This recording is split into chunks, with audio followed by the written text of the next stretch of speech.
अब जब बड़े हो गए हैं हाँ। और अपनी फैमिली और वो सब, तो जो ईद के तीनों दिन हैं वो कितने हैपनिंग होते हैं, कितनी एनर्जी होती है घर ज्यादा में। टेंशन होती है क्योंकि मेरी अच्छा। कोशिश होती है कि फर्स्ट डे ही कुर्बानी जो है वो हो जाए। फिर उसके बाद क्योंकि सेकंड डे थर्ड डे जो है उसमें ज़रा मिलना मिलाना शुरू हो जाते हैं, यहाँ जाना है वहाँ जाना है, तो पहले ही दिन कुर्बानी करके जो गोश्त बांटना है जहाँ जहाँ पहुँचाना है, क्योंकि पीआर के लिए तो गोश्त बांटते नहीं है हम लोग। बिल्कुल। हम लोगों ने तो कोशिश होती है, मेरी तो ये कोशिश होती है कि 90-95% जो है वो बांट दिया जाए, तकसीम कर दिया जाए। हाँ, बिल्कुल, हकदारों तक वो बिल्कुल, पहुंचना बड़ा जरूरी होता बिल्कुल। है। तो ये जब गोश्त तकसीम वगैरह हो गया, जब खाने तक की स्टेज पे आप आते हैं, तो घर में फिर आपके क्या ज्यादा पसंद किया जाता है? ट्रेडिशनल खाने, ट्रेडिशनल बारबेक्यू? ऑब्वियसली कुछ चीज़ें हैं जैसे कलेजी है, वो तो कुर्बानी करते ही बनाने के लिए रख देता हूँ मैं। मेरी बीवी नीचे नहीं आती है बिल्कुल, जिस दिन कुर्बानी होती है वो Same बिल्कुल ऊपर बैठी होती है। वो कहती है जो आज करना है वो आपने करना है। हाँ जी। तो थैलियाँ भी हम बना रहे होते हैं, गोश्त भी हम काट रहे होते हैं, सारा कुछ हम कर रहे होते हैं। तो कुर्बानी का जानवर आप खुद ज़िबा करते हैं? लाइक कसाई की ड्यूटीज भी आपकी होती नहीं, हैं? ज़िबा नहीं करते, हाँ। लेकिन जो एक जो फर्ज है वो पूरा कर देते हैं। अच्छा। हाँ। और मैं कौन अड्डा सी? भी कुरैशी नहीं। हाँ, मैं मैंने कहा है ये तो मल्टीटास्कर, एक्टिंग में भी लेकिन वो मल्टीटास्कर बैठ है। जाते हैं उनके साथ के गोश्त बनाने में और इसमें उसमें वो। अच्छा। हाँ, तो आपके हाथ की वो कौन सी स्पेशल डिश है जो भाभी को भी बहुत पसंद है और जिसके मैं बगैर तो ईद कुछ भी बनाऊं तो नामुकम्मल सना है? कहती है कि मुझे बहुत अच्छा लग रहा है। हाँ। मैंने कहा तुमने ना वो पकड़ा हुआ है, तुम मुझे चढ़ा देती हो ऊपर, अच्छा। हाँ, कि मैं ही पकाता रहूं। तो अभी तो फिलहाल चूंकि I was on a weight loss journey, तो मैंने तो बड़े बड़े खाने जो है वो निकाले हैं और मीठा खुद बना रहा हूँ। मीठा इन द सेंस के डिजर्ट बना रहा हूँ, बट नॉट विद शुगर और फैटनिंग थिंग्स। अच्छा, अगर ईद के ये सब जो हम जानवर जो है वो करते हैं कुर्बानी वगैरह, उससे अगर हट के आपकी प्रोफेशन की बात की जाए, माशाल्लाह, what a fantastic, what a versatile actor you have always been. और आने वाली जनरेशन के लिए, हम सब के लिए हमेशा आपने एक बेंचमार्क सेट किया है। बट डू यू फील जो क्लास, जो ऑरा, जो स्टारडम आपने जब स्टार्ट किया तो तब के हीरोज में थी, वो अब के हीरोज में आपको नजर आती है? अच्छा, हमें ये लगता है जो हमसे पहले थे उनमें थी, अच्छा। या उनसे जो पहले थे उनमें थी। हाँ। मतलब ऑब्वियसली मैं अगर झूठ ना बोलूं तो जो ये फेम या ये क्रेजीनेस शान साहब ने देखी होगी या बाबर अली ने देखी है, वो हमने नहीं देखी। जो सच्ची बात है, या मोहम्मद राना है, बाबर अली है, शान है, दो, मैं बाबर मोमी हम आगे पीछे ही आए। शान साहब हमसे सीनियर है। ओके। लेकिन वो जो टाइम था टिल 2000 और लेट 90s तक का, तब तक ज़रा एक फेम अलग लेवल का था। फिर उसके बाद जो उनसे पहले थे जिनमें नदीम साहब वगैरह, वो तो फिर एक पागलपन था ना। जैसे वहीद साहब हैं या नदीम साहब, राही साहब, मोहम्मद अली साहब, तो जो फेम या जो क्रेजीनेस के लोग लाइनें लगा के खड़े हुए, अब तो एक सीन अलग हो गया ना। अब एक्सेस आसान हो गई, एक्टर आपको इंस्टाग्राम पे मिल गया, आप उससे मैसेज भी कर लें, आप उसको कमेंट कर देते हैं, वो आपको जवाब भी दे देता है।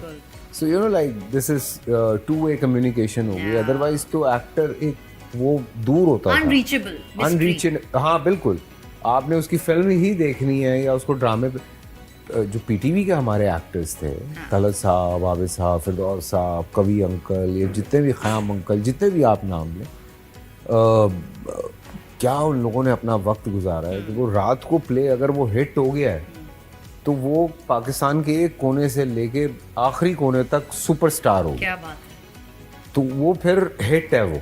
और वो जो अब तो नए लोग आते हैं, अपने आप को रजिस्टर करना इतना मुश्किल है, बिकॉज इतने चैनल्स हैं, इतने इंस्टाग्राम पे स्टार्स हैं, टिकटॉक है, तो स्नैपचैट है, तो पता नहीं क्या क्या चल रहा है, तो कितना मुश्किल है। बहुत मुश्किल है। और मुझे लगता है जितना मुश्किल है उतना ही ज्यादा कंटेंट जनरेट खुद एक्टर्स भी करते हैं। हाँ। जैसे आपकी बहुत सारी फिटनेस वीडियोस, जिम वीडियोस देखने को मिलती हैं। आपको लगता है कि अब का एक्टर ज्यादा फिटनेस कॉन्शियस और जिम कॉन्शियस, जिम फ्रीक है, या पहले के एक्टर्स? नहीं, मुझे लगता है आज का ज्यादा, बिकॉज अभी आप अगर नई लॉट भी देखें सारी, जी। सारे लड़के आपको नजर आते हैं कि हाँ प्रॉपर शेप में है। बिकॉज अब कंपैरिजन जो है ना, वो आपका आपस में होने की बजाय इंटरनेशनली हो रहा है।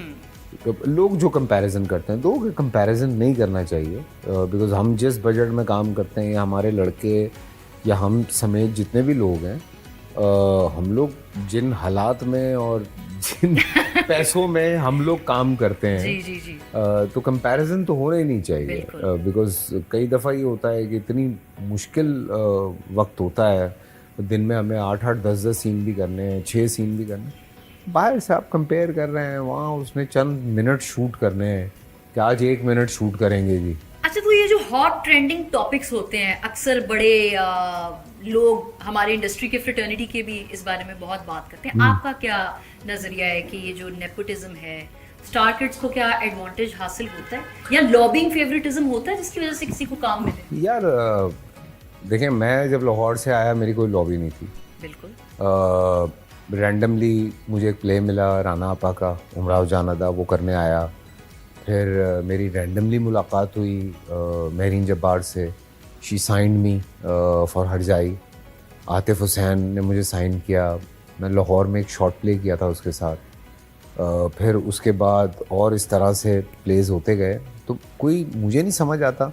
मेरे ख्याल से जिसको काम नहीं मिल रहा होता वो इस तरह की बातें करता है कि लॉबी है और ये सारे आपस में मिले हुए हैं, और ये जिसको अपने लोगों को काम देते हैं। भाई इतने लोग इस वक्त नए आए, मैं ड्रामे देखता हूँ और मैं ये देख रहा हूँ कि मुझे नए नए चेहरे नज़र आ रहे हैं। हर दूसरे ड्रामे में 4 से 5 नए चेहरे हैं, जो कि एक बहुत खुशाइन बात है।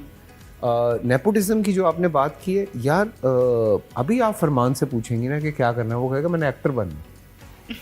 He's 6, ठीक है, बड़ा होके उसका क्या प्लान बनता है मुझे नहीं पता, बट डॉक्टर के नॉर्मली बच्चे जो होते हैं वो डॉक्टर ही बनते हैं। ऐसा ही है। पायलट के जो नॉर्मली बच्चे होते हैं वो पायलट ही बनते हैं। कोई बीच में एक हाथ होता है, अगर 3-4 बच्चे हैं तो उसमें से एक किसी और फील्ड में चला जाता है, लेकिन एक हाथ बेटा जो है वो आपकी लेगेसी को फॉलो जरूर करता है। Absolutely. लेकिन एक्टिंग में जो सबसे बड़ा इशू है वो ये है कि आपका बेंचमार्क बहुत ऊपर चला जाता है एक नए लड़के के लिए, या एक नई लड़की के लिए, कि इसकी माँ ने या इसके बाप ने ये बेंचमार्क सेट किया हुआ है।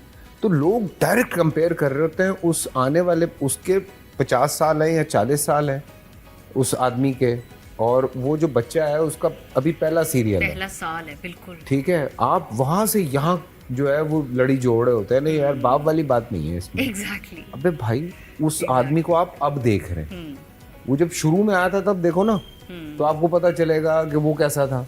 अब तो खैर जब से इंस्टा आ गया या और इस तरह के जो प्लेटफॉर्म्स आ गए हैं, यूट्यूब वगैरह, नए लोगों को आसानी से चांस मिल रहा है, बिकॉज वो शक्लें सामने आती हैं, टैलेंट सामने आता है। मेहनत करें जी, और जेलसी ना रखें अपने अंदर, सिर्फ अपना काम करें। बहुत अच्छी बात। मैं आपके सामने हूँ, हिमालय आपके सामने है, 50 लोग आपके सामने हैं जिन्होंने कामयाबियां हासिल की हैं। पिछली ईद पे आपको बड़ी स्क्रीन, बड़े पर्दे पे बहुत देर बाद देखा। हाँ, दीमक की फॉर्म में, जिसने बहुत कामयाबी समेटी। तो इस ईद पे क्यों नहीं फिल्म आ रही? यार इस ईद पे हुआ ये कि मैंगो जट थी। अच्छा, हाँ, अबू वलिया हरीम की जो फिल्म है, बिल्कुल बिल्कुल। तो हुआ ये कि वो एकदम से वो 3-4 फिल्में अनाउंस हो गई, तो हमारे पास वैसी स्क्रीन्स इतनी कम है, तो आई रिक्वेस्टेड, इसीलिए मेरे ख्याल से खान तुम्हारा भी जो है उन्होंने भी पोस्टपोन की है, और हरीम ने भी पोस्टपोन की है, क्योंकि 3 फिल्में होंगी, तो मेरे ख्याल से साइको है, ज़ॉम्बीद है, और एक हमारी ARY की फिल्म है। बिल्कुल बिल्कुल। रब दी सॉन्ग है तेरी लव दी सॉन्ग। तो वो 3 फिल्में हो गई, तो कितनी फिल्में लगाएंगे यार, सिनेमा है नहीं इतने हमारे पास। प्रोड्यूसर्स के बिहाफ भी एक बहुत बड़ा जिगरा दिखाते हैं वो, जब वो अपनी ईद की फिल्म उसको ईद पे नहीं लाते और दूसरों को आने देते हैं। आई थिंक इंडस्ट्री के लिए बड़ा बेनिफिशियल रहता है। पूरा कैलेंडर बनना चाहिए जी। हमारे जितने प्रोड्यूसर्स हैं या डिस्ट्रीब्यूटर्स हैं, दे शुड मतलब आपस में साथ बैठें, डिसाइड करें कि यार ये मेरा है, ये फलां का है, ये फलां का, जैसे आप हिंदुस्तान में देखते हैं। तो मैं तीनों फिल्मों के लिए भाई बहुत सारी दुआएं, बहुत सारी दुआएं और इसी